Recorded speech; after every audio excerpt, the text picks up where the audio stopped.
A question that comes up quite frequently is what strategies are currently working for the brands that are doing $1 million a month or more in revenue. So I'm going to go through exactly what's working for the 7, 8, and 9-figure brands I work with at my agency and in my coaching program, Meta Ads at Scale. If you're new to my channel, all I talk about here is how to scale e-commerce brands with Facebook ads. For context, I've been advertising on Facebook for over 10 years. I spent over $320 million on Facebook ads and driven over $1.6 billion in Meta Ads attributable revenue. I've scaled hundreds of brands to 6, 7, and 8 figures in monthly revenue. And I even scaled one brand from $1 million a year to $500 million a year, 3 years in a row. So it's safe to say I know a thing or two about Meta Ads, so you're on the right channel. Now let's dive into the strategies and campaigns that are currently working for e-commerce brands doing over 8 figures a year annually in revenue. The first strategy that all my e-commerce brands are currently using are testing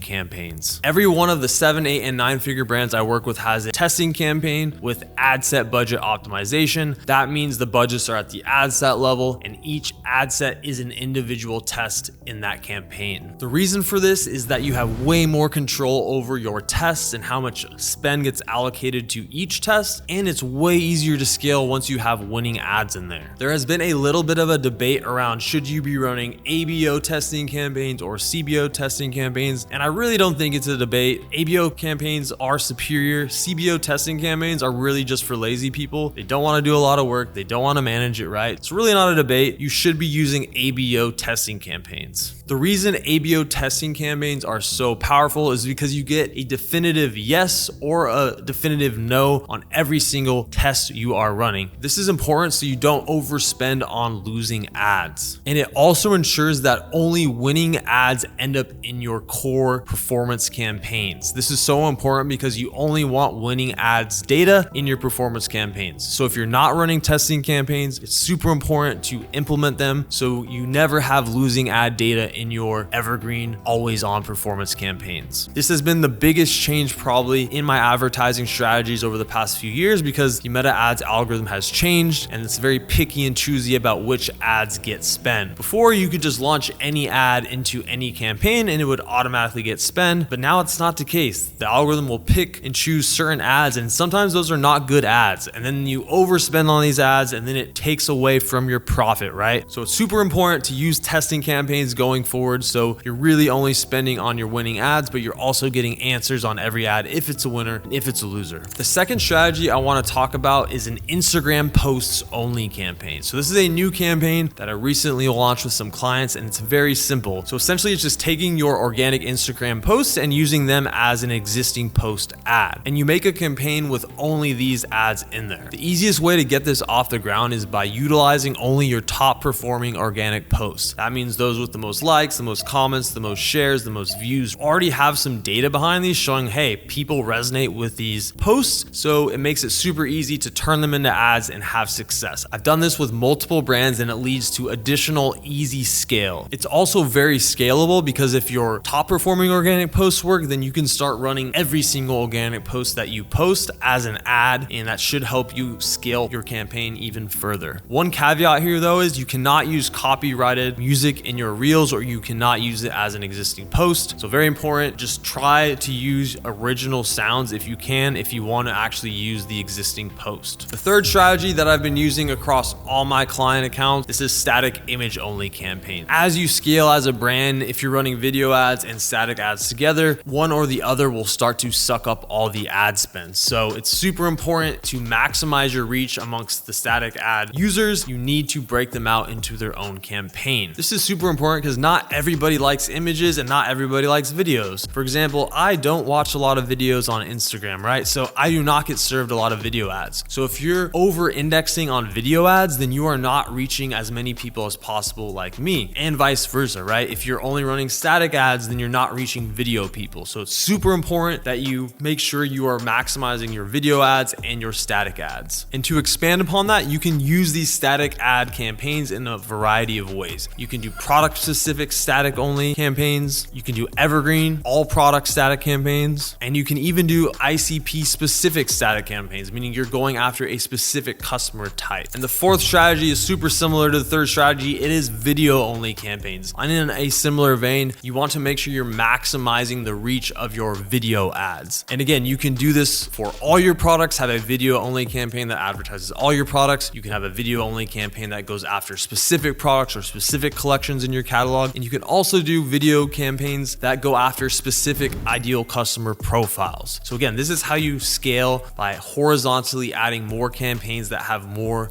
specific purposes. The fifth strategy that I use across the majority of my coaching and agency clients is product specific or collection specific campaigns. All your campaigns are basically single product campaigns. However, with stores that have multiple SKUs or multiple collections, this is a great way to scale. So for example, for apparel brands, having a hoodies only campaign, right? Or having a tees only campaign, you're able to really push different parts of your product catalog and really drive your business in multiple ways. And for CPG brands, for example, say you have a tallow brand where you sell tallow soap, you sell tallow balms, you can do a tallow soap specific campaign and you can do a tallow balm specific campaign, right? And you're able to scale horizontally and push harder into each of these different product categories. And last, going a little bit deeper into collection specific campaigns. This is mostly for apparel brands who launch winter collections, spring collections, summer collections, right? Having a collection specific campaign where you're only advertising a specific collection. Again, this ensures that you're not sucking up spend from your evergreen,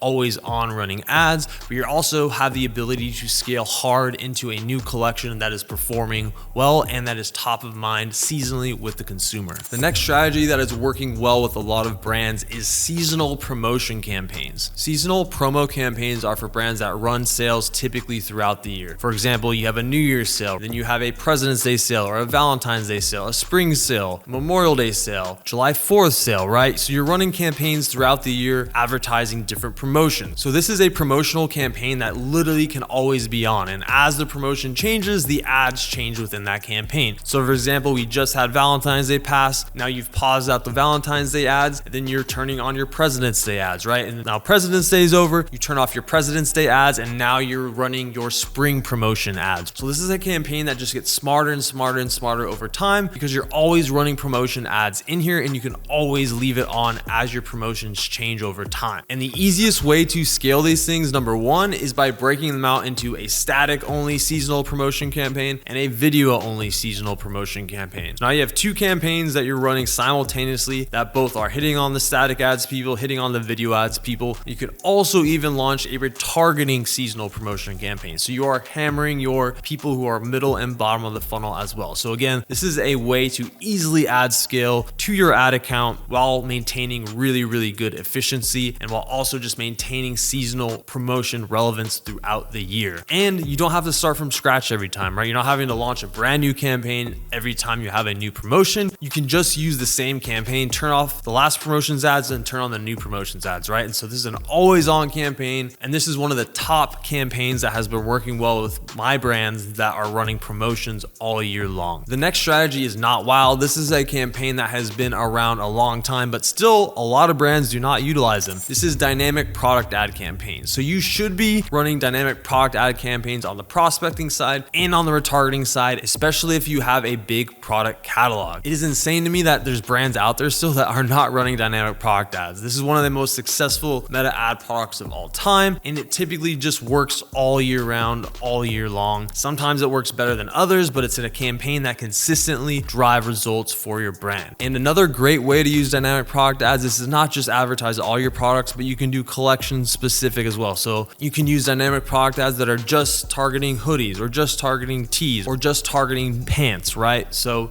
you don't only have to use the all products, you can mix it up and give the algorithm a different look. And again, these campaigns can work all year long. So if you're not running them, got to start running them. The next strategy I'm going to talk about is one of the easiest ways to scale as a brand profitably. So if you're a brand that advertises exclusively in the US only, but you ship worldwide, you need to start running USA only ad campaigns and worldwide ad campaigns. You already have winning ads that are working in the US. You simply just need to duplicate them over into worldwide campaigns, and you can almost double your scale right away, instantly, and extremely profitably. And the strategy is pretty simple. You basically can duplicate everything that you're doing on the US side, just make worldwide versions of it. So a worldwide static only campaign, a worldwide video only campaign, a worldwide product specific only campaign, a worldwide DPA campaign, both on prospecting and retargeting, a worldwide retargeting campaign. So really just duplicate all the campaigns you're currently running, but make them worldwide. And now you've achieved double the amount of scale. Again, this is super important. You have to be able to ship worldwide, right? It has to make sense for your business. But if you're already shipping worldwide, this is literally a no-brainer, and can, like I said, it can deliver double the scale almost overnight and super profitably and stress-free. This next strategy is not groundbreaking at all, but it is super effective. It's running men's only campaigns and women's only campaigns. So a lot of you brands out there have products that appeal to both men and appeal to women, but you're running all your campaigns as male and female together. Again, that's not wrong, but if you're trying to scale and find additional scale and incremental customers and incremental revenue, you should test into men's only and women's only campaigns. I recently did this for a client and we added about 40% more daily spend because we ran a women's only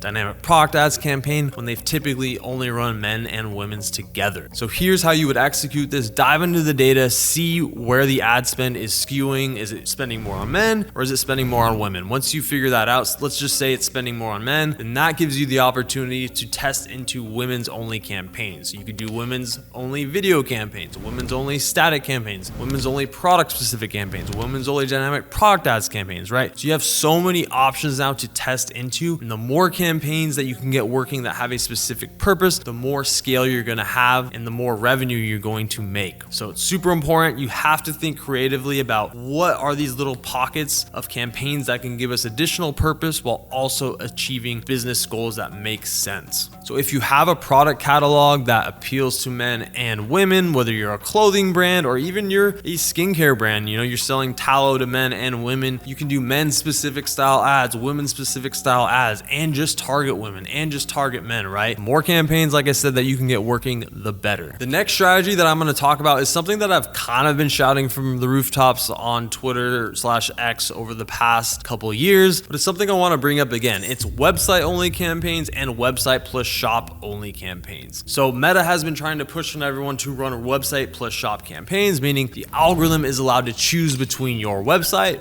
or your Facebook and Instagram shop. I highly recommend you test into running both website only and website plus shop campaigns. The algorithm over indexes on the shop if you run website shop campaigns, so it's so important to also run website only campaigns. Not to mention, a lot of people do not trust Meta. They don't want to check out on Instagram. They don't want to check out on Facebook. They want to check out on your website. So if you're sending users to your shop that don't like Meta, they don't want to check out on Facebook, they don't want to check out on Instagram, you've lost them, right? So you gotta run website only and website plus shop campaigns. And not to mention, it can give you double the scale. For some of the biggest brands I work with, we run website only campaigns and website shop only campaign versions of every single campaign, meaning we have video campaigns that only go to the website, we have static campaigns that only go to the website, we have video campaigns that do website shop, and we have static campaigns that do website shop, right? So again, you can add almost double the amount of scale by running both these campaigns, and they typically will both work. But again, the reason for this is that Meta over indexes on your shop when you run these shop campaigns. So these campaigns are actually having two different purposes, right? And not to mention, if you're introducing someone to your brand, the shop is not the best experience, right? You want them to learn about your brand, get introduced to your brand on your actual website, which is going to tell your story way better than your Instagram shop. So if you haven't tested it yet, test into website and test into website shop only campaigns, and let's see if we can get you some more scale. Next is a strategy that I feel like goes in and out of popularity, but I've literally never stopped using them. This is whitelisting campaigns. And so whitelisting campaigns are so powerful, and again, can add almost double the amount of scale to your ad account. Again, you can basically replicate any campaign you're running in your ad account currently and make a whitelisting version of it. This could be a just traditional whitelisting campaign where you have an influencer running traffic to your site. This could be a partnership campaign, right? So it says the influencer with your brand. It's got that handshake style ad. Run those, and you can even do founder whitelisting, right? You as the founder whitelist through your own Instagram and Facebook page, right? And run traffic to your site. And this is one of the easiest ways to scale your ad account profitably and stress-free, right? Because you already have winning ads in your account, winning ad account structures, winning campaigns, right? And so as a founder, you can basically just run your winning brand ad campaigns as a founder, right? And so it's super important, if you're not using whitelisting, at least getting it done on the founder whitelisting side and eventually adding influencer whitelisting as well and the partnership ads as well, right? The more things you can get working, the more scale and more revenue and more profits you're gonna make. If there's anything that you glean from this video, it's that the more things that you can get to work, the more scale that you're gonna have. And the last strategy here is something that I call in-market interests. I stole the name kind of from Google, where you're allowed to,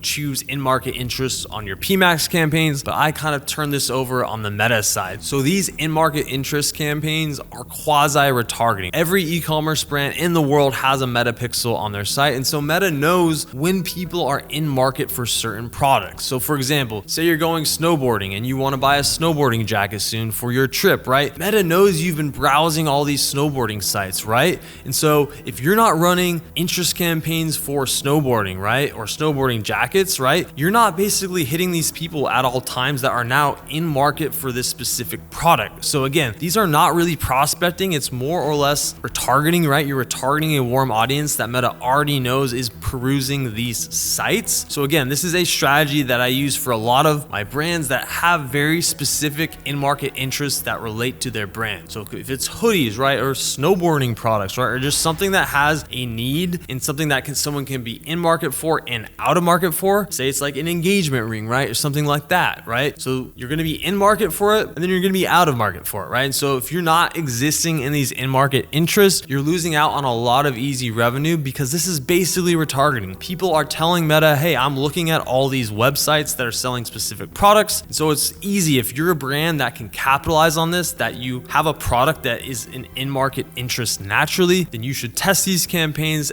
And again, this can be an always-on campaign. Doesn't mean you have to spend a ton there, right? But again, it's a campaign that has another specific purpose and can give you additional scale. And that's a wrap. Those are all the campaigns and strategies that I've currently been using on my coaching client side and on my agency side to drive additional revenue in 2025. So go ahead, test some of these strategies out and let me know how they work for you. But you might be thinking, wait, Mason, I don't want to do all this on my own. I don't want to try out all these campaigns that you just went over on my own, because I'm not going to know how to scale them, how to optimize them, or even how to structure them effectively, right? So if this is you, you want to test into all these different strategies I went over, but you don't want to do it alone, I invite you to apply to my coaching program, Meta Ads at Scale. Meta Ads at Scale is the first coaching program that helps brands at any stage of growth scale profitably with Meta Ads. You could be pre-revenue, you could be doing $1,000 a month, 5K, 10K, 20K, 50K, 100K a month, even $1 million a month. It does not matter where you're at, I can help you scale. This program is comprehensive. We have over 80 plus winning brands in the program now. And what you get inside the program is your own private Slack channel with myself and my client success manager, Steve. You get weekly group coaching calls. You also get 5 one-on-one calls with me where I help you scale your brand as profitably as possible. We also give you a 6-month growth plan, giving you exactly what you need to do to scale profitably. And at this point, you're probably thinking, wow, this is the best Meta Ads coaching program offer of all time. But wait, it gets even better. I have a guarantee. If we cannot at least double your revenue in the 6 months that you work with us, then I will personally work with you for free until we get you there. That means after the 6 months is up, you get to stay in the program, and I will continue to work with you one-on-one until we beat your top revenue number. So for the brands that are much smaller, I also offer a happiness guarantee. If after the 6 months you work with me, you're not happy with the results from the program, you get to stay in the program, and I will work with you for as long as it takes until we get you where you need to go. Myself and my client success manager, Steve, are 1,000% dedicated to all the brand success in the program, and truly your success is our success. We love helping brands scale with Meta Ads, and we would love to have you join. So hit the link in the description or the pinned comment, and we'll see you inside.